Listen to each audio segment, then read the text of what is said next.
Why didn't you invite me to the ceremony? Invite you? Because it would be embarrassing. What? It would have been shameful to invite a poor person, that's why. The eldest son, David, spat out those words.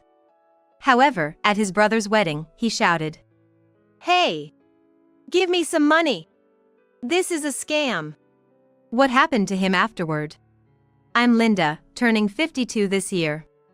I have 2 sons. Right after my youngest, Kevin, was born, my husband died in an accident. As a single mother, I raised Kevin and my eldest son, David, on my own. Of course, we couldn't afford a luxurious life. I worked every chance I could to pay for living expenses and their education. Because of this, I think my children often felt lonely. David, who always hated our bare-bones life, often rebelled against me. After graduating high school, he left home and never looked back. On the other hand, Kevin has been a mama's boy since he was little, always hugging me and saying, "Mom, thanks for working so hard," when I came home from work. That always made me so happy. Of course, as he got older, the hugging stopped, but he always seemed to worry about me. I rarely hear from David now, but Kevin and I keep in touch regularly, and he frequently visits home. I'm often surprised at how different my 2 sons have turned out to be. One day, I got a call from Kevin asking, "Hey, I've got someone I want to marry. Can I bring her over next time I'm off?" I was overjoyed and told him I couldn't wait to meet her. To think that my little Kevin wants to bring home the woman he wants to marry. On his day off, Kevin brought over his fiancée, Julia. "Nice to meet you, I'm Julia. I've heard so much about you from Kevin, and I've been looking forward to meeting you." Julia said that, showing me her lovely smile. Just like someone Kevin would bring, she had a very friendly and approachable vibe, and I liked her the moment I saw her. Actually, we've already booked a venue for the wedding in 6 months, but we haven't decided on the type of ceremony yet. Is that so? It's a once-in-a-lifetime event for you, Julia, so we have to make it special. The 3 of us had a great time discussing the upcoming wedding.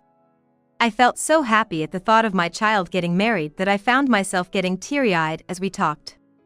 A few days later, still giddy about Kevin's wedding, I told one of the neighbors that my youngest is getting hitched. The neighbor said, "Really? Congratulations! After David, now Kevin. Good things keep happening." David? I was puzzled by her words. What did she mean by following David?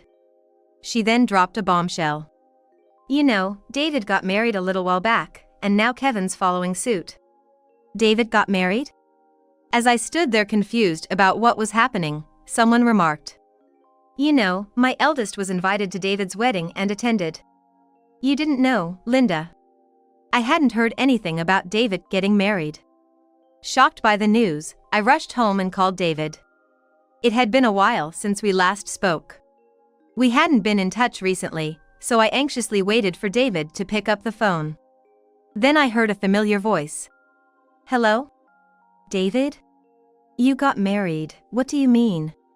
You had a wedding without telling me?" When I asked, David replied with a hint of annoyance. "So what? So what? You got married without even telling me. Why didn't you invite me to your ceremony?" "Because it's embarrassing." "What?" "Because you're poor, Mom. You don't get it? I didn't invite you because you're poor." I was stunned and couldn't understand what he meant at first. Embarrassed because we're poor? I was so confused I couldn't find the words to respond. Then a woman's voice came on the line. "Hello?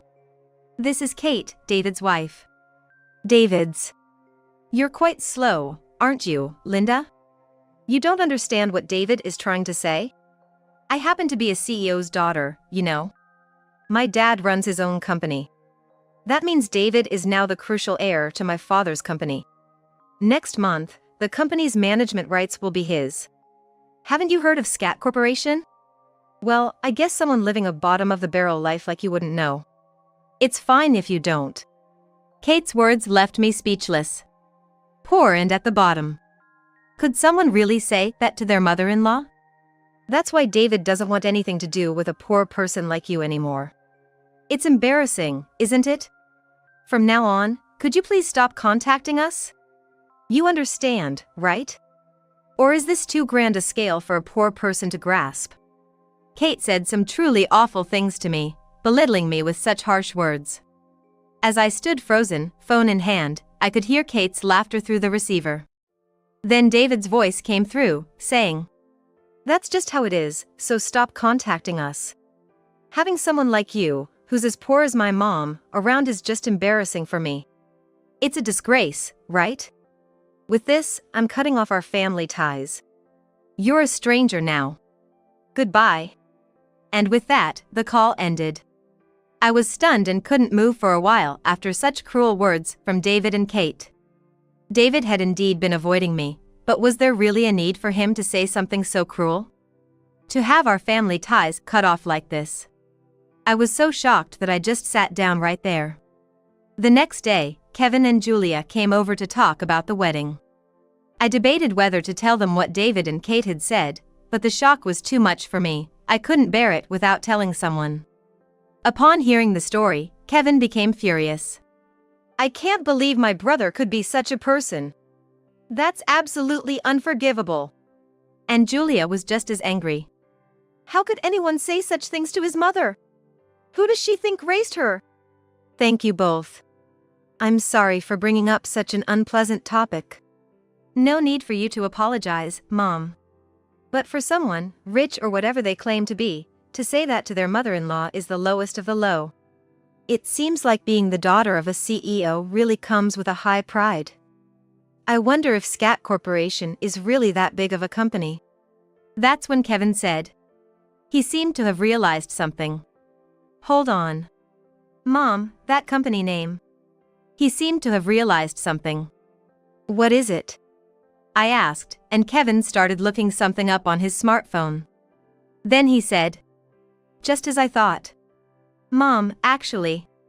I was about to learn something from Kevin at that moment. Really? If I'm not reading this wrong. Mom, can we invite Kevin to the ceremony? If things stay this way, I just can't cope with my feelings. But, what about Julia being there? I'm fine with it. I can't stand the thought of you being made a fool of like this. Moved by their concern for me, I couldn't help but tear up and thank them. Kevin, Julia, thank you. It's okay, Mom. In 6 months, Kevin is gonna get a taste of his own medicine. And from that day on, Kevin, Julia, and I started preparing various things for the wedding ceremony. There was only one thing I could do, but I believed it was the only thing I could do for Kevin and Julia, so I insisted they accept it as a small token of my gratitude. Then, the day of the wedding arrived. Due to Kevin and Julia's wide circle of friends, many people came to attend the ceremony. I was there, of course, and as soon as I arrived at the venue, I saw a familiar face. It was David. Next to David was a woman with a flashy presence, Kate. When they spotted me, they looked awkward and glanced over. Expecting they'd mock me again, I braced myself. What's the matter? David and Kate? Is something wrong? I asked. Kate looked uncomfortable and said, Nothing's wrong. What's with that outfit? It looks like a rag. Embarrassing. She scanned me from head to toe with those words. Don't talk to me so familiarly. I've told you, we're strangers now. David snapped at me abruptly. His harsh words were the worst, but I simply responded. Oh, is that so? Well, that's that then. And I nodded and walked away. They were left staring after me, probably shocked by my nonchalant response. Thinking I would be more upset. But it wasn't going to be that easy. The regret for their words towards me was yet to come. The wedding was a grand affair. The coordination and staff were perfect, the wedding cake was marvelous, and the food was so good it left nothing to be desired. My seat at the wedding was relatively close to David and Kate. I overheard them talking while they were eating. Hey, isn't this food and cake expensive? Is your brother rich? He's just a regular office worker, right? Maybe his wife is the one with money. Indeed, a wedding of this quality would have required substantial funds. It would have been impossible for Kevin, a company employee, and Julia, a kindergarten teacher, to afford on their own. As the wedding drew to a close, it was time for Kevin to express his gratitude to me. Kevin looked my way and said, "I can never thank my mom enough for the cherished upbringing she gave me. I'm more grateful to her than anyone else. It's thanks to Mom's hard work that I've managed to grow up to be who I am today." David and Kate, who had been listening to Kevin's words with boredom, were taken by surprise when they heard. "The reason today's ceremony is so fabulous and luxurious is because Mom contributed financially to make it happen." At that revelation, David and Kate looked like they were about to leap out of their chairs. They exchanged glances, then turned back to look at me. Instead of using it for herself, Mom had been saving money without indulging in any luxuries, thinking of her sons. She generously offered to help with today's wedding. So, this wonderful ceremony wasn't just thanks to us, it was possible because Mom was here with us. Indeed. I had a secret. My late husband's father, my father-in-law, had left me a $2 million inheritance. Though he lived in the countryside, he was a farmer with 2 large tracts of land. He had left that land to me before he passed away, thinking it would be of some use. I lived modestly, not touching the inheritance, saving it for when my sons would truly be independent, for their weddings.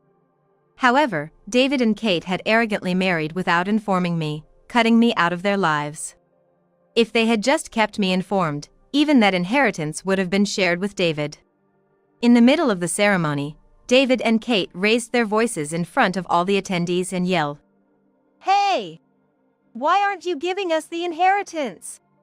We want our cut! This is a scam!" "That's right. That money should be passed on to us, shouldn't it? You're not pocketing it, are you?"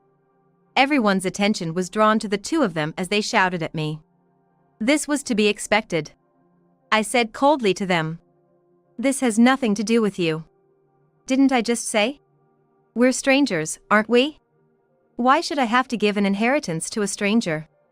David, in a panic, blurted out, "But that's not right. We didn't know you had that kind of money. I'll acknowledge you as our mother." Still speaking condescendingly to me even in this situation. Suddenly, Kate switched to a smiling face and said, "We're family, aren't we? It's not too late. I'll let you get back with David. So, about the inheritance." I almost laughed at the predictability of their responses. The crowd at the venue, initially abuzz, looked on with dismay once they understood what was happening. Then Kevin, through the microphone, addressed David and Kate. "You're the ones who said you wanted to cut ties with Mom, right? We want nothing to do with people who are only after money. Stay out of our lives and get out of here now." Unsatisfied, the 2 ended up making a scene, throwing things at me from the table. When Kevin asked the venue staff to escort them out, security dragged them out of the venue. Kevin then addressed everyone again. "Sorry for the disturbance. We will continue to cherish our mother. Whether there's money or not, she's still our precious mother." And the crowd responded with warm applause. And with that, the bond between us and David and his wife was officially severed. Why were David and Kate so fixated on the inheritance? The company run by Kate's parents had gone bankrupt last month. Kevin had known beforehand that Kate's parents' company was in trouble. He's aiming to be a trader. As part of his daily routine, he executes buy and sell orders for stocks and bonds for investors and monitors the stock prices of many companies. 6 months ago, Kate mentioned Scat Corporation to me.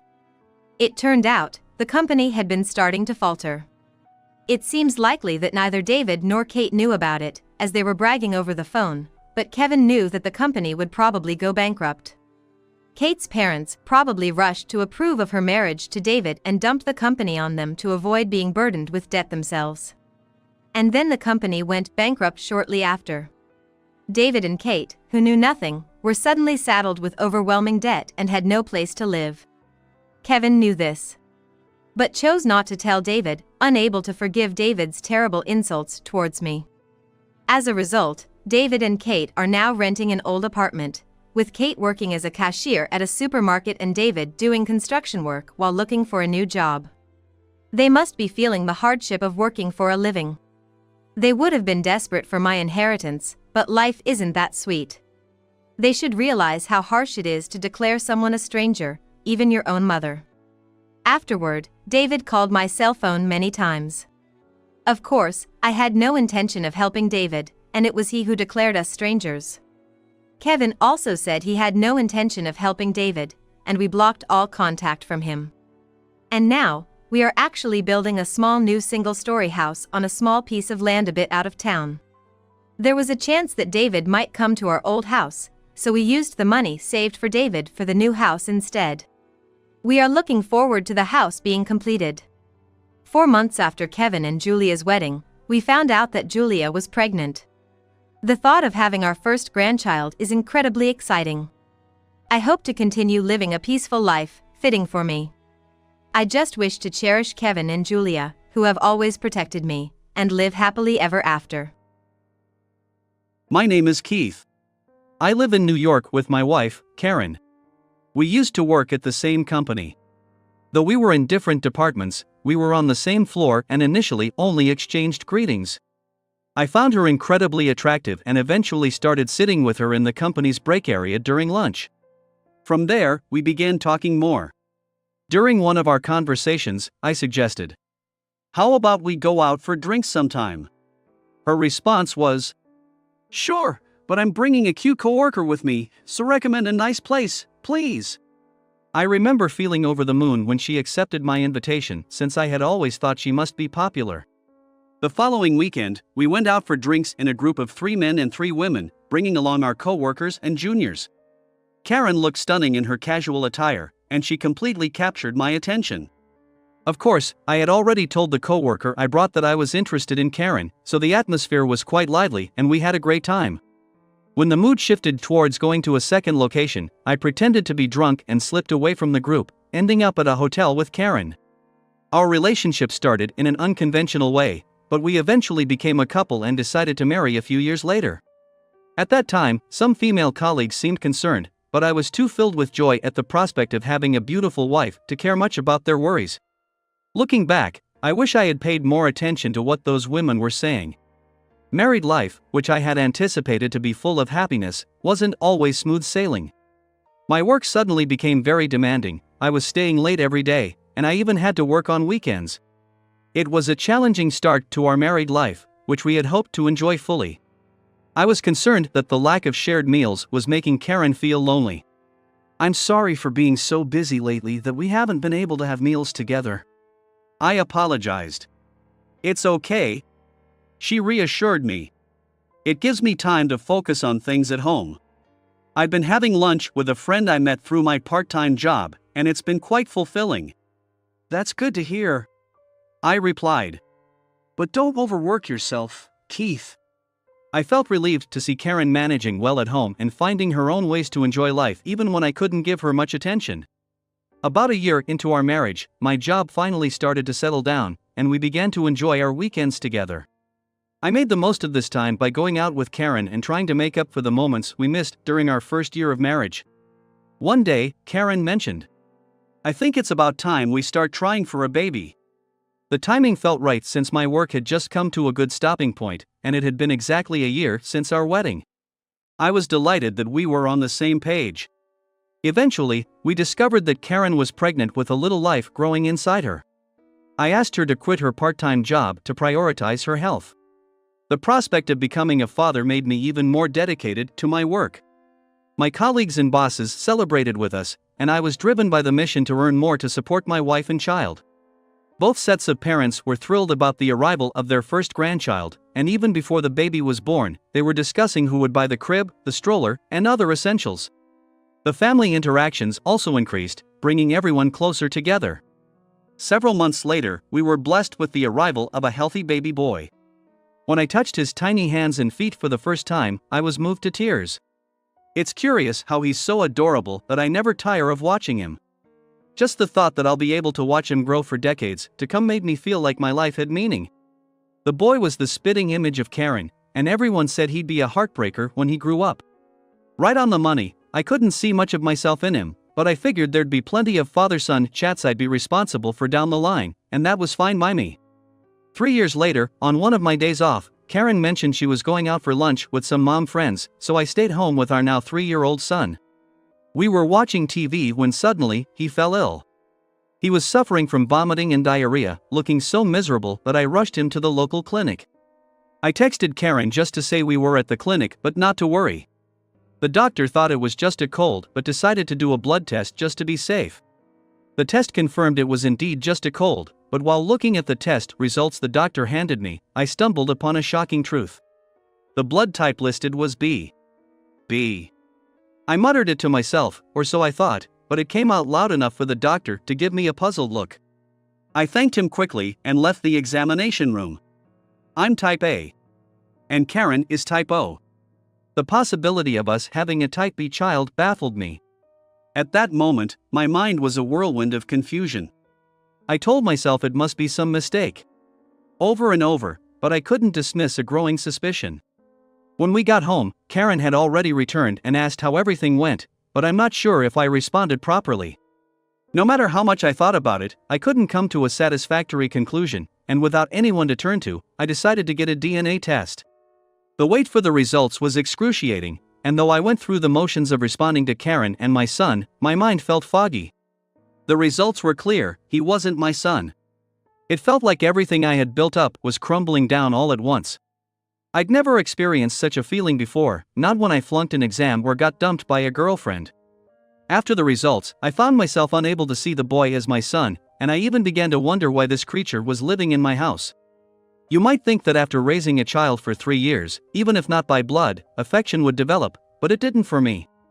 My rejection might have been towards Karen's lack of ethics in making me believe the child was mine. I could have pretended not to notice and maybe time would have healed our family back to happiness. But I started to lose my appetite, and even when I forced food down, it wouldn't stay. At my wit's end, the only solution I could think of was divorce, so I sought advice from a coworker who had been through it. I invited my senior colleague out for drinks after work the next day and laid it all out. Karen and I were known for our good relationship, and since we were a workplace romance, she was still connected with my colleagues. At first, my senior thought it was a joke, but as he listened, he grew serious and introduced me to the lawyer who'd helped him during his divorce. But as I laid it all out for him, I could see him getting more and more serious, and eventually, he put me in touch with a lawyer who had helped him out during his own divorce. A few days later, I made a beeline for that lawyer's office, appointment in hand. When I showed him the DNA results in his office, even he seemed taken aback by my preparedness. "Understood," he said. "Are you sure you want a divorce?" I nodded without hesitation. We worked out the terms, and all that was left was to discuss them with Karen. The lawyer advised having a third party present during the talk to prevent disputes later on, so he agreed to sit in. To keep a record, I also decided to record the conversation. That weekend, I told Karen we were going out, left the kid with her parents, and under the pretense of a date, took her to the lawyer's office. She initially laughed it off, asking, "Why are we at a lawyer's office?" But as she picked up on the grave atmosphere, her smile faded.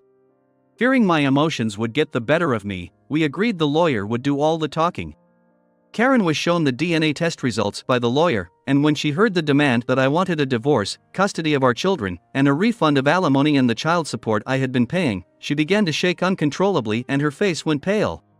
She seemed to be choking, her mouth opening and closing, but she couldn't speak. "Ma'am, please calm down. We understand everything. You'll talk to us, right?" When the lawyer said this, Karen took a deep breath and, trying to compose herself, began to speak.